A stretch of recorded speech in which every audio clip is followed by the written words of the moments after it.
नमस्कार साथियों, मैं सुशील से आपका स्वागत करता हूं। कोलकाता के पावन धरती पर जन्मे भारत का देशभक्ति पुत्र अपने दम पर भारत ही नहीं बल्कि पूरे विश्व में भारत के तिरंगा फहराने और हिंदुत्व का विस्तार से निर्माण करने वाले एक ऐसा इंसान जिसके आचरण और व्यवहार से सीख कर हमारे देश के वर्तमान प्रधानमंत्री श्री नरेंद्र मोदी जी, महात्मा गांधी, निकोला टेस्ला जैसे कई लोगों ने अपने देश के लिए क्या क्या नहीं किया। वो कोई और नहीं, विश्वनाथ दत्ता और भुवनेश्वरी देवी के लाल हमारे स्वामी विवेकानंद थे। उनका बचपन का नाम वीरेश्वर था, मगर घर में सभी लोग उन्हें प्यार से नरेंद्र बुलाते थे। उनका पूरा नाम नरेंद्रनाथ दत्ता नरेंद्र था, जो 12 जनवरी 1863 को मकर संक्रांति के दिन उनके पिता के घर कलकत्ता के गौर मोहन मुखर्जी स्ट्रीट में हुआ, जो ब्रिटिश कालीन भारत की राजधानी थी। उनका परिवार एक पारंपरिक कायस्थ परिवार था। विवेकानंद के 9 भाई बहन थे। उनके पिता विश्वनाथ दत्ता कलकत्ता हाई कोर्ट के वकील थे। उनके दादा का नाम दुर्गाचरण दत्ता थे। वे संस्कृत और पारसी के महान विद्वान में से एक थे। बचपन से नरेंद्र अत्यंत तीव्र बुद्धि के और शरारती थे। अपने दोस्तों के साथ तो वे शरारत करते ही थे, मौका मिलने पर वे अपने टीचरों के साथ भी शरारत करने से पीछे नहीं हटते थे। नरेंद्र के घर में प्रतिदिन नियम से पूजा पाठ होता था और उनके धार्मिक प्रवृत्ति होने के कारण माता भुवनेश्वरी देवी से पुराण, रामायण, महाभारत आदि की कथा सुनने का बहुत शौक था। कथावाचक प्रतिदिन इनके घर आते रहते थे। नियमित रूप से भजन कीर्तन भी होता रहता था। परिवार के धार्मिक तथा आध्यात्मिक वातावरण के प्रभाव से बालक नरेंद्र के मन में बचपन से ही धर्म एवं आध्यात्मिक संस्कार गहरे पड़ गए। माता पिता के संस्कारों और धार्मिक वातावरण के कारण बालक नरेंद्र के मन में बचपन से ही ईश्वर को जानने और उसे प्राप्त करने की लालसा दिखाई देने लगी थी। ईश्वर के बारे में जानने की उत्सुकता में कभी कभी वे ऐसे प्रश्न पूछ बैठते थे कि इनके माता पिता और कथावाचक पंडित जी तक भी चक्कर में पड़ जाते थे। भारत के अन्य माता पिता की तरह उनके माता पिता भी अपने पुत्र को पढ़ा लिखा कर एक सफल इंसान और बड़ा बनाना चाहते थे। इसी कारण 1871 में 8 साल की आयु में ही स्वामी विवेकानंद को ईश्वर चंद्र विद्यासागर मेट्रोपॉलिटन इंस्टीट्यूट में दाखिला दिलवा दिया गया। 1877 में जब उनका परिवार रायपुर स्थापित हुआ तब तक नरेंद्र ने उसी स्कूल से शिक्षा ग्रहण किए। 1879 में कलकत्ता वापस आ जाने के बाद प्रेसिडेंसी कॉलेज की एंट्रेंस परीक्षा में फर्स्ट डिवीज़न लाने वाले वे पहले विद्यार्थी बने। उन्होंने विभिन्न विषयों में जैसे दर्शन शास्त्र, धर्म, इतिहास, सामाजिक विज्ञान, कला और साहित्य की भी पढ़ाई की। हिंदू धर्म ग्रंथों को भी बहुत पढ़ते थे, जैसे वेद, उपनिषद, भगवत गीता, रामायण, महाभारत और पुराण। नरेंद्र भारतीय पारंपरिक संगीत में निपुण थे और हमेशा शारीरिक योग, खेल और सभी गतिविधियों में भी भाग लिया करते थे। नरेंद्र ने पश्चिमी तर्क, पश्चिमी जीवन और यूरोपियन इतिहास की भी पढ़ाई जनरल असेंबली इंस्टीट्यूट से कर रखी थी। 1881 में उन्होंने ललित कला की परीक्षा पास की और वहीं 1884 में उन्होंने कला विषय में ग्रेजुएशन की डिग्री भी पूरी कर ली थी। इसके बाद उन्होंने 1884 में अपनी बीए की परीक्षा अच्छी अंकों के साथ पास की और फिर उसके बाद उन्होंने वकालत की पढ़ाई भी पूरी कर ली। 1884 जो कि स्वामी विवेकानंद के लिए बेहद दुख भरा साल था, क्योंकि उस समय उन्होंने अपने पिता को खो दिया था। पिता की मृत्यु के बाद उनके ऊपर अपने सभी 9 भाइयों बहनों की जिम्मेदारी आ गई, लेकिन वो घबराए नहीं और अपने दृढ़ संकल्प में अड़िग रहकर विवेकानंद जी ने इस जिम्मेदारी को भी बखूबी निभाया। कुछ साल बाद 1889 में नरेंद्र अपने पूरे परिवार के साथ वापस कोलकाता लौट गए। बचपन से ही विवेकानंद बेहतरीन बुद्धि के थे, जिसकी वजह से उन्हें एक बार फिर स्कूल में एडमिशन मिल गया। प्रतिभाशाली होने की वजह से उन्होंने 3 साल का कोर्स 1 साल में ही पूरा कर लिया। कुछ लोग नरेंद्र को भयंकर स्मरण शक्ति वाला व्यक्ति कहकर बुलाते थे।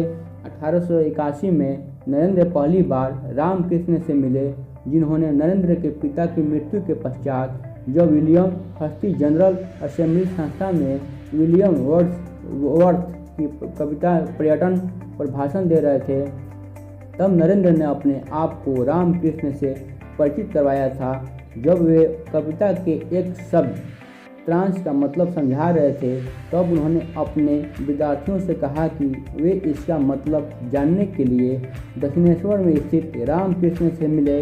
उनकी इस बात ने कई विद्यार्थियों को रामकृष्ण से मिलने के लिए प्रेरित किया, जिसमें नरेंद्र भी शामिल थे। वे व्यक्तिगत रूप से नवंबर 1881 में मिले। उस समय नरेंद्र अपनी आने वाली ललित कला की परीक्षा की तैयारी कर रहे थे। स्वामी विवेकानंद बचपन से ही बड़ी जिज्ञासु प्रवृत्ति के थे। इसी प्रवृत्ति के कारण उन्होंने एक बार महर्षि देवेंद्र नाथ से सवाल किया था कि क्या आपने ईश्वर को देखा है।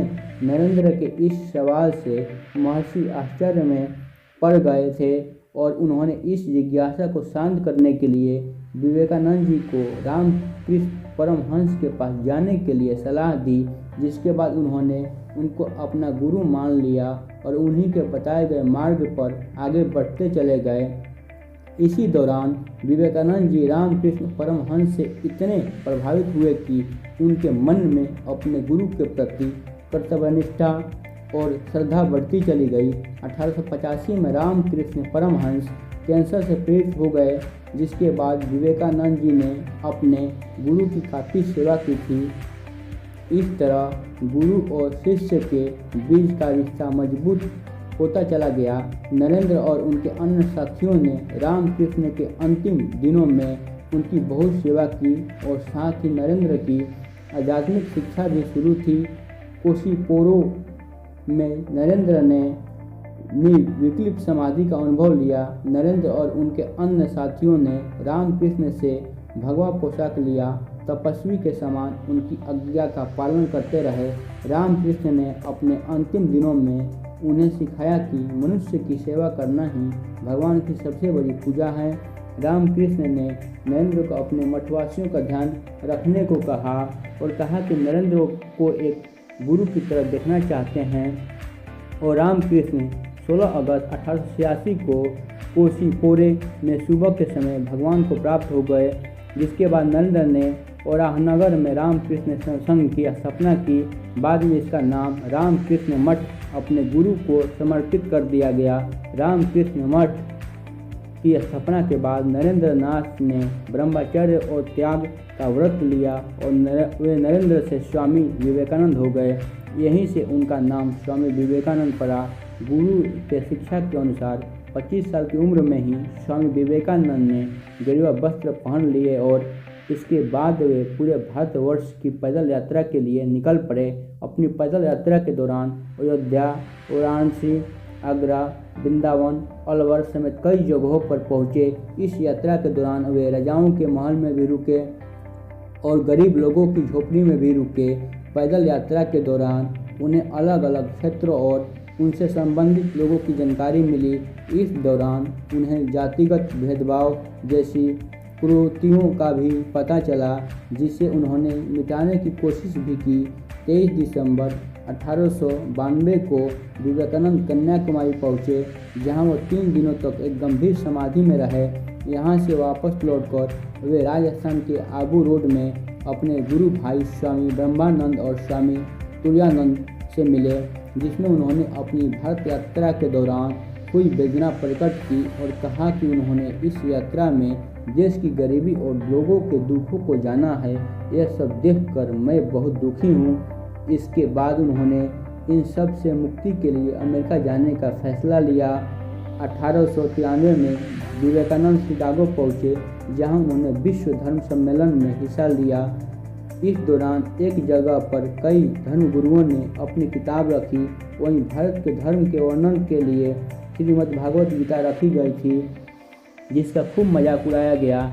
लेकिन जब विवेकानंद ने अपने अध्यात्म और ज्ञान से भरा भाषण की शुरुआत की, तब सभागार तालियों से गड़गड़ाहट से गूंज उठा। स्वामी विवेकानंद के भाषण में जहाँ वैदिक दर्शन का ज्ञान था, वहीं उसमें दुनिया में शांति से जीने का संदेश भी छुपा था। अपने भाषण में स्वामी जी ने कट्टरतावाद और सांप्रदायिकता पर जमकर प्रहार किया था। उन्होंने इस दौरान भारत की एक नई छवि बनाई। इसके साथ ही वे लोकप्रिय होते चले गए। 4 जुलाई 1902 को महज 39 साल की उम्र में स्वामी विवेकानंद भगवान को प्यारा हो गए। वहीं उनके शिष्यों की माने तो उन्होंने कहा महासमाधि ली थी। उन्होंने अपनी भविष्यवाणी को सही साबित किया कि वे 40 साल से ज़्यादा नहीं जिएंगे। वहीं इस महान पुरुषार्थ वाले महापुरुष का अंतिम संस्कार गंगा नदी के तट पर किया गया था। स्वामी विवेकानंद की जन्म तिथि 12 जनवरी को राष्ट्रीय युवा दिवस के रूप में मनाई जाती है।